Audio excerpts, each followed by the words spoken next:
नमस्कार। आज हम डिस्कस करेंगे एचपीएसएससी का प्रीवियस पेपर। जो एचपीएसएससी का प्रीवियस पेपर है इसका हम एचपीजीके का सेक्शन डिस्कस करेंगे और यहाँ से आपको आपके आने वाले एग्जाम्स में डेफिनेटली जो है वो कुछ ना कुछ हेल्प मिलेगी।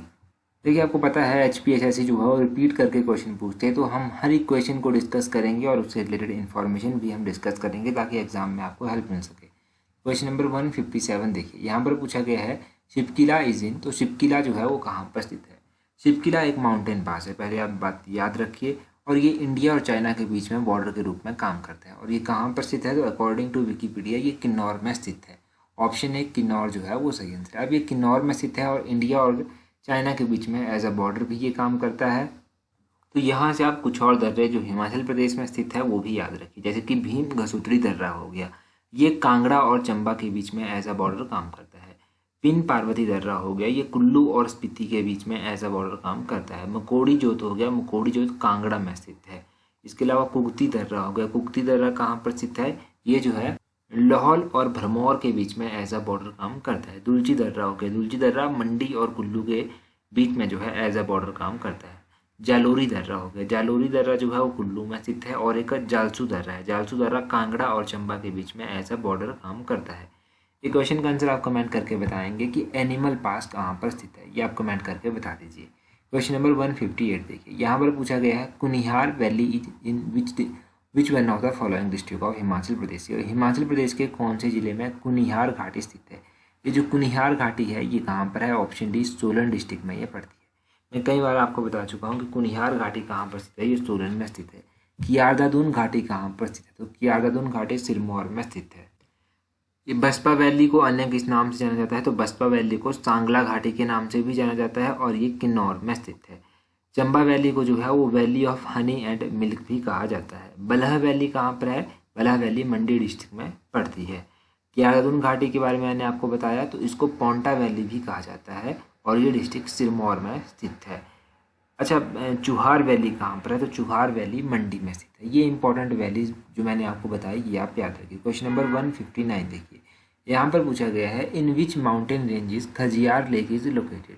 ये जो खजियार झील है ये कौन सी पर्वत श्रृंखला में अवस्थित है? तो खजियार झील कहाँ पर स्थित है? देखो, ये क्वेश्चन इंपॉर्टेंट है और थोड़ा सा आपको दिमाग यहाँ पर लगाना पड़ेगा। दिमाग किस तरह से लगाना पड़ेगा? खजियार झील कहाँ पर है?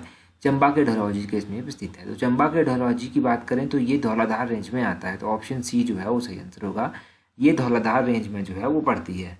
खजियार को जो है वो मिनी स्विट्जरलैंड भी कहा जाता है। एक तो ये बात आप याद रखेंगे। बाकी डिस्ट्रिक्ट चंबा में कौन कौन सी इंपॉर्टेंट झीलें स्थित हैं? एक तो गढ़ासरू झील हो गया, ये डिस्ट्रिक्ट चंबा में स्थित है। लामा डल झील हो गया, ये डिस्ट्रिक्ट चंबा में स्थित है। मणिमहेश झील हो गया, चंबा में स्थित है। चमेरा झील हो गया, चंबा में स्थित है। महाकाली झील हो गया, ये भी चंबा में स्थित है।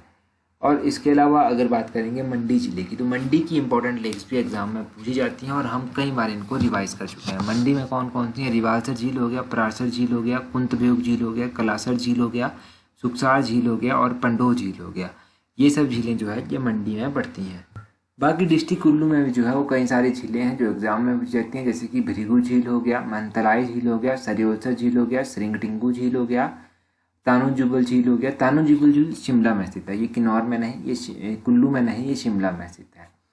एक बार कुल्लू की झीलें मैं आपको फिर से रिवाइज कर देता हूँ। भृगु झील हो गया, सरियोसर झील हो गया, श्रिंगटिंगू झील हो गया, मंतलाई झील हो गया, ये कहाँ पर स्थित है? ये कुल्लू में स्थित है। अब तानू जुबल झील कहाँ पर स्थित है? ये शिमला में स्थित है, ये भी आप याद रखिए। तो ये शिमला की झीलें, कुल्लू की झीलें, मंडी की झीलें, ये सब आप याद रखेंगे, एग्जाम पॉइंट ऑफ व्यू से इंपॉर्टेंट है। क्वेश्चन नंबर 160, ये भी काफ़ी इंपॉर्टेंट है। Who was the ruler of Kahlur state when 1857 revolt took place. जब 1857 का विद्रोह जो हुआ था उस समय कहलूर के शासक जो था वो कौन थे? तो उस समय कहलूर के शासक थे हीरा चंद। ऑप्शन डी जो है वो सही आंसर है। अब 1857 के विद्रोह और हीरा चंद के बारे में बात कर लेते हैं। देखो, हीरा चंद ने जो था उस टाइम 1857 का जब विद्रोह हुआ तो अंग्रेजों की इन्होंने सहायता जो था वो की थी। हीरा चंद का जो शासनकाल है वो बिलासपुर की हिस्ट्री में जो है वो स्वर्ण काल यानी कि गोल्डन पीरियड भी जो है वो माना जाता है। इन्होंने काफ़ी अच्छे अच्छे काम भी करवाए थे। इन्होंने जो था वो डिस्ट्रिक्ट बिलासपुर में जगत खाना टैंक बनवाया था और इन्होंने जो था वो सबसे पहले बिलासपुर में जो था वो भू राजस्व सुधार किया था, ये आप याद रखिए।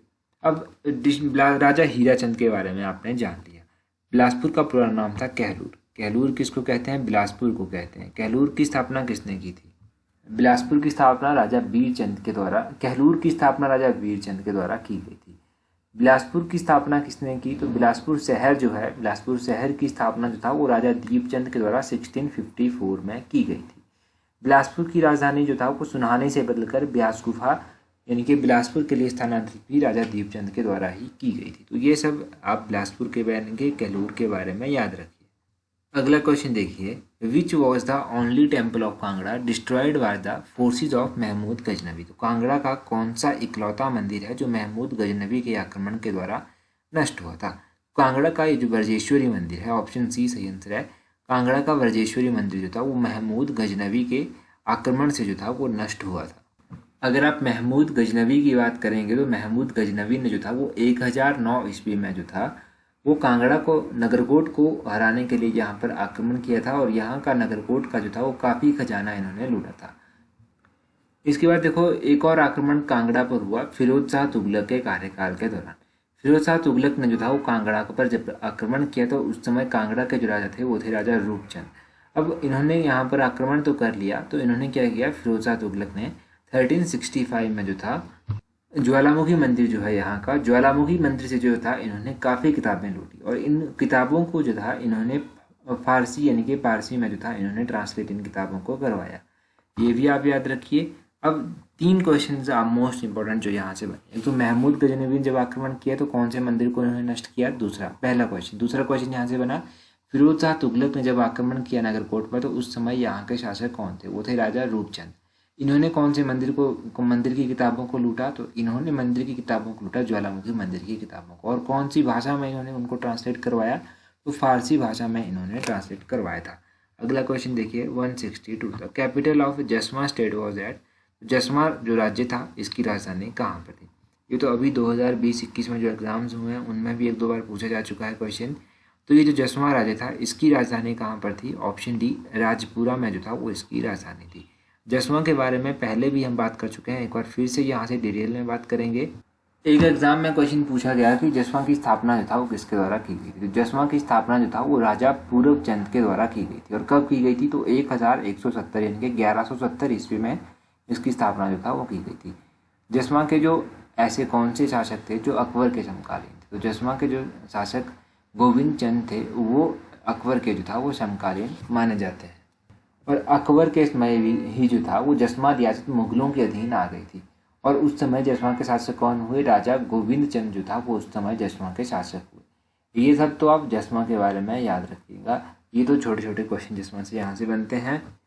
क्वेश्चन नंबर 163 में पूछा गया है, who among the following was not associated with Pajhota movement. तो निम्न में से कौन सा पझौता आंदोलन से संबंधित नहीं है? तो कौन सा नहीं है इनमें से? Option B doctor Y S. Parmar. Doctor Y S. Parmar जो है ये पझौता मूवमेंट से रिलेटेड नहीं है।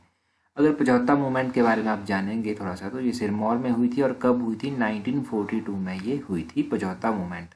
1942 में जब ये पझौता मूवमेंट हुई थी तब इसके पीछे भी कुछ कारण जो था वो ज़रूर रहा होगा। कारण इसके पीछे ये रहा कि किसानों का जो था वो शोषण किया जा रहा था और उनके ऊपर जो था वो अत्याचार किया जा रहा था। तो इसलिए किसानों ने एक योजना बनाई कि क्यों ना कोई आंदोलन किया जाए और वो आंदोलन हुआ पझौता मूवमेंट।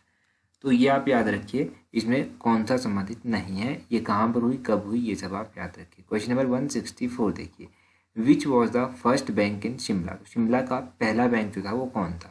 तो शिमला का जो पहला बैंक था वो था option C alliance bank of Shimla. ये जो अलायंस बैंक ऑफ शिमला था ये ब्रिटिश राज के दौरान जो था वो एस्टेब्लाइज किया गया था। और ये बैंक जो था 1874 के आसपास इसने काम करना शुरू किया। और किसकी मैनेजमेंट के थ्रू जो इनके किसके अंडर जो था ये काम कर रहा था? तो ये काम कर रहा था जेम्स लुइस वॉकर के अंडर। ये नाम भी आप याद रखिए, ये HS वगैरह में पूछा सकता है। तो जेम्स लुइस वॉकर आप याद रखिएगा नाम। बाकी अगर बैंकिंग की बात हुई है तो बैंकों से रिलेटेड एक और इम्पोर्टेंट क्वेश्चन पूछ जाता है कि स्टेट बैंक ऑफ इंडिया का पहले का नाम क्या था? तो स्टेट बैंक ऑफ इंडिया का जो पहले का नाम था वो था इंपेरियल बैंक ऑफ इंडिया। ये जो इंपेरियल बैंक ऑफ इंडिया था इसका नाम कब बदल कर जो था वो स्टेट बैंक ऑफ इंडिया रखा गया? तो इसका नाम बदल कर रखा गया 1955 में। तो 1955 ईयर भी आप याद रखिएगा कि कब ये नाम चेंज हुआ।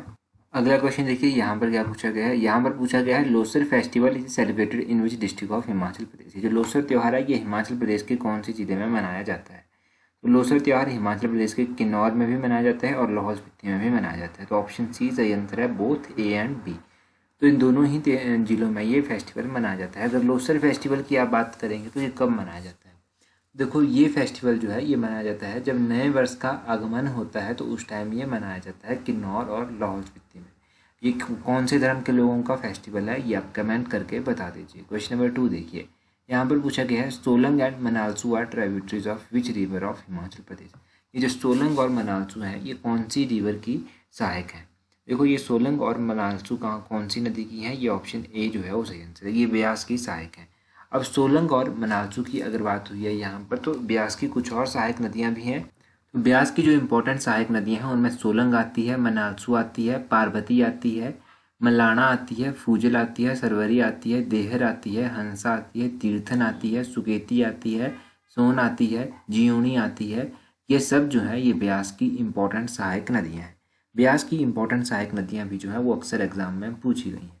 अब यहाँ से भी आप लोगों के लिए क्वेश्चन बनता है, आपको कमेंट करके बताना है कि नोगली जो है वो किसकी सहायक नदी है। तो नोगली के बारे में आप कमेंट करके बता दीजिए कि ये किसकी सहायक है। और ब्यास नदी का वैदिक नाम अर्चिका है, ब्यास नदी का संस्कृत नाम जो है वो विपाशा है। अच्छा, एक और बात, अगर अभी तक भी आपने टेलीग्राम पर हमें ज्वाइन नहीं किया है तो टेलीग्राम, इंस्टाग्राम और फेसबुक इन सभी का लिंक नीचे डिस्क्रिप्शन बॉक्स में दिया है।